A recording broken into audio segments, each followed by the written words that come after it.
அவர் உங்களுக்கு நிப்பாரா? உங்களுக்கு நிப்பாரா? எதுல நிப்பாரு? இதுல பெண்கள்லாம் எங்க அண்ணன் எங்க அண்ணன் எங்க அண்ணன் எங்களை கைவிட மாட்டாருங்க, எங்களை நல்லா பார்த்து பாருங்க. அவர் பாருங்க படத்துல தங்கை சென்டிமெண்ட் என்னத்தான் செஞ்சு புட்டோம் அண்ணன் தங்க ஆயி புட்டோன்னு பாட்ட போடும் பொழுது கண்ணீர் தார தாரையா தொர தொரன்னு ஊத்துதுங்க. அவ்வளவு சென்டிமெண்டா அவர் பேசுறாருங்க அப்படின்னு சொல்லி பெண்கள் நினைக்கிறாங்க. நீங்க அப்படி நினைக்கிறீங்க. உங்களை தங்கச்சியாக அவர் பார்க்கிறான்னு நீங்க சொல்றீங்கல்ல, உங்களை மதிப்பாருன்னு சொல்றீங்கல்ல.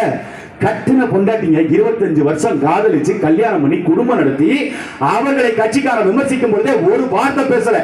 கட்டின மனைவிக்கு உண்மையாக இல்லாதவர் உங்களுக்கு எப்படி உண்மையாக இருப்பார்? இதை முதல்ல மக்கள் சிந்திங்க. வர்றாரா நடிக்கிறாரா சொல்றாரு, 2 பேருக்கு தான் போட்டி. அப்படி இல்லை, இங்க 2 போட்டி தான். 2 போட்டி தான்.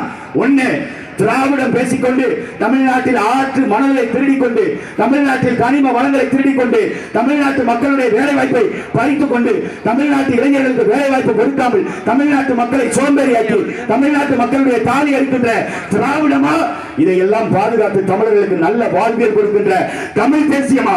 இங்க 2 பேருக்கு தான் போட்டி. ஒன்னு திராவிட சித்தாந்தம், இன்னொன்னு தமிழ் தேசியம். இப்படித்தான் இருக்கு காலம்.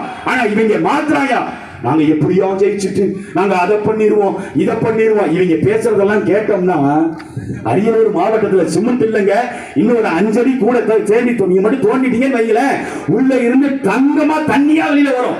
குடிச்சா நம்ம அப்படியே பொன்னரத்தா மாறிடுவோம். அப்படி அள்ளி விடுறது. ஏன்னா வாக்குறுதி தானே. ஏற்கனவே திமுக 505 தேர்தல் வாக்குறுதி கொடுத்துச்சு. எத்தனை நிறைவேற்றி இருக்குது? ஒண்ணும் கிடையாது.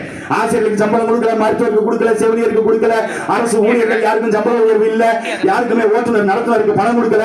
இப்படி எல்லா அரசு துறை நிர்வாகங்களும் சீர்கட்டு கிடக்கு. ஆனா ஐயா சொல்றாரு, நாங்க எல்லா வாக்குறுதியும் நிறைவேற்றிட்டோமே. நீங்க சொன்ன ஒரே ஒரு வாக்குறுதியை நிறைவேற்றிருக்கீங்க, வருமானத்தை பெருக்கிறது. அதுல எதுல வருமானத்தை பெருக்கிருக்காருன்னா, ஐயா அவர்கள் சொல்றாரு, ஐயா ஸ்டாலின் அவர்கள், அவர் இளைஞர்கள் எல்லாரும் போதையின் பாதையில போகாதீங்க, போதையின் பாதையில போறதுனால நாடு நாசமா போய்கிட்டு இருக்கு, நாட்டு மக்கள் இளைஞர்களுடைய உயிர் பறிக்கின்ற அந்த மதுவை எல்லாரும் விட்டொழிங்க, அது மது நாட்டுக்கு வீட்டுக்கு உயிருக்கு கேடு, அதை வாங்கி பருகாதீங்க. லூசு, விற்கிறதே உங்க அரசுதான் ஐயா, விற்கிறது நீங்க தான். அரசை விட்டுட்டு வீடியோ போடுறாரு, யூடியூபரா மாறி போயிட்டாரு முதலமைச்சர். போதையின் பாதையில போவாதீங்க.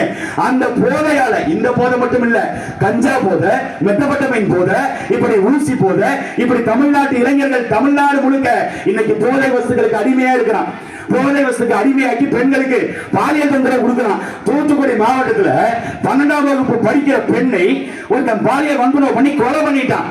தமிழ்நாட்டுடைய முதலமைச்சர் இரும்பு கரம் கொண்டு அடக்குவேன் சொல்றாரு. அந்த இரும்பு கரம் எங்க போச்சு?